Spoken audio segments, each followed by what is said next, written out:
A rua estava tranquila. Estávamos próximo ao período das provas para o início das férias de julho. O ano era 91.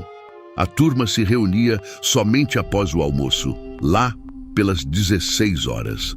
As brincadeiras eram as de sempre: salvar cadeia, roubar bandeirinha, bete, pique-esconde, golzinho e várias outras. Vez ou outra, quando o dia ficava um tanto monótono, íamos para uma área mais afastada, no final da T3. Lá havia um bananal bem à beira do córrego Cascavel.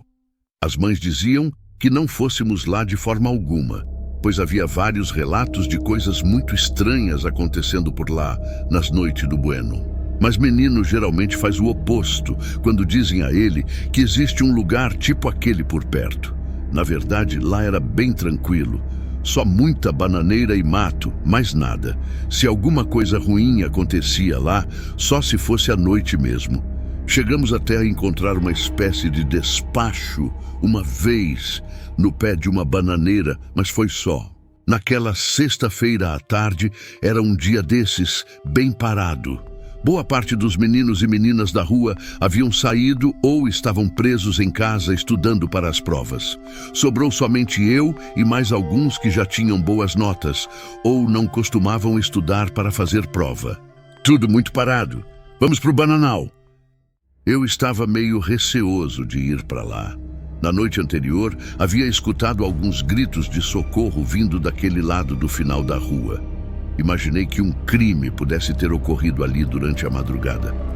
Resolvi compartilhar com meus amigos aquele ocorrido. Galera, ouvi alguns gritos vindos lá do Bananal ontem à noite. Imaginei que eles ficariam com medo de ir lá após o meu relato, mas para minha surpresa, o resultado foi o inverso. Todos gritaram que deveríamos ir ver se tinha algum corpo lá. Incrível! Vamos recuperar o corpo e avisar a polícia. Talvez até haja uma recompensa. Tomamos rumo ao Bananal. Havia apenas uma cerca como obstáculo para entrar naquela propriedade. Aquele lugar era de um asilo que ficava do outro lado da rua. Quando foi criado, a ideia era fornecer os velhinhos com frutas e verduras advindas da horta e bananal que deveriam ter sido feitos ali. Porém, somente o Bananal vingou. Assim que passamos por debaixo da cerca, senti que o clima estava meio pesado. Um dos amigos, Doug, teve muita dificuldade em passar por debaixo do arame. Tive que ajudar ele, segurando o arame para que ele conseguisse passar. Doug era bem rechonchudo, não desperdiçava nada. Para ele, tudo se aproveitava. Naquela época, ele tinha consciência ambiental. Se você estivesse comendo uma maçã e enjoasse e fosse dispensar ela no lixo, lá estava Doug para fazer a coleta. Obrigado, Japão. Não sei por que colocam uma cerca tão estreita. Será que não sabem que passo por aqui sempre? Naquele dia, estavam comigo Doug, Jorjão, Mark, Lilo, Ed e Luke. Iríamos brincar de polícia e ladrão. Ali era o lugar perfeito para tal. Muitos pontos para se esconder e muitos galhos para servir de simulacro de arma. Antes de começar a brincadeira, fomos fazer uma ronda no local para checar a informação que eu havia dito antes de chegarmos ali. Batemos quase todos os pontos e nada. Nenhum vestígio de que algum crime tivesse ocorrido ali na noite anterior. É Japão, você deve estar ouvindo coisas. Só faltava um local que ainda não havíamos checado. Geralmente não íamos lá.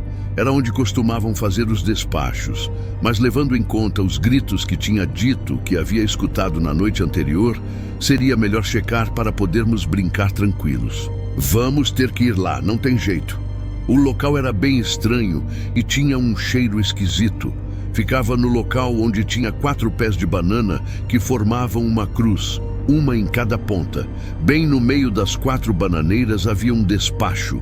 Algumas velas pretas e vermelhas, 2 garrafas de cachaça e um prato com farofa e um frango inteiro no meio. As 2 garrafas logo foram recolhidas por Jorjão, que fez uma oração antes de pegá-las. Seria um presente para o pai. Restava a farofa com o frango. Eu nem mesmo tive coragem de olhar para o prato, mas percebi que Doug havia se interessado pelo banquete. Assim que percebeu que eu havia visto ele desejando o prato de farofa com aquele frango assado, logo desconversou e saiu fora. Não me olhe assim, nem eu comeria isso. Japão. Bom, tirando esse despacho, creio que podemos começar a brincadeira. Todos concordaram. Deixamos as velas e o prato de farofa com frango lá na encruzilhada de Bananeiras e fomos formar as equipes de polícia e ladrão. Japão. Eu quero ser polícia. Jorjão. Ladrão é ladrão, né? Mark, polícia. Luke, polícia. Ed, ladrão. Lilo, polícia. Doug. Só sobrou ladrão mesmo. Tá tranquilo, eu assalto a geladeira toda noite mesmo. As equipes haviam ficado desiguais. 4 policiais e somente 3 ladrões.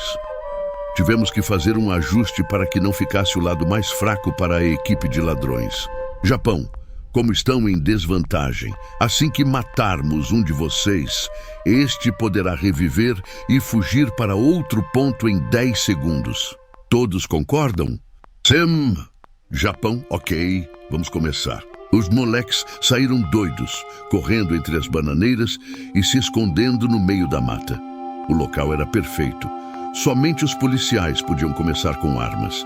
Caso o ladrão conseguisse pegar algum policial desavisado, teria como prêmio a arma do polícia e poderia usá-la para vencer a partida.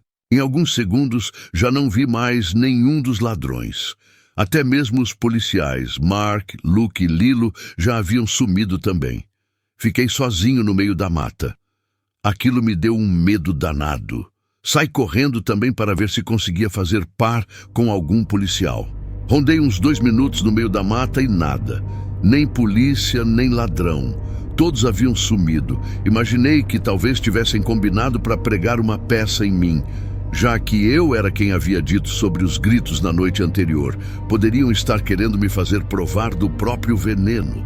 Só que eu realmente havia escutado os gritos. Não era blefe. De repente, no meio daquele matagal, comecei a ouvir um barulho. Me agachei e fiquei bem quietinho para poder escutar melhor. Parecia vir da encruzilhada dos despachos. O barulho se assemelhava a ossos sendo quebrados. Era como se um animal estivesse se alimentando ali, no meio da encruzilhada.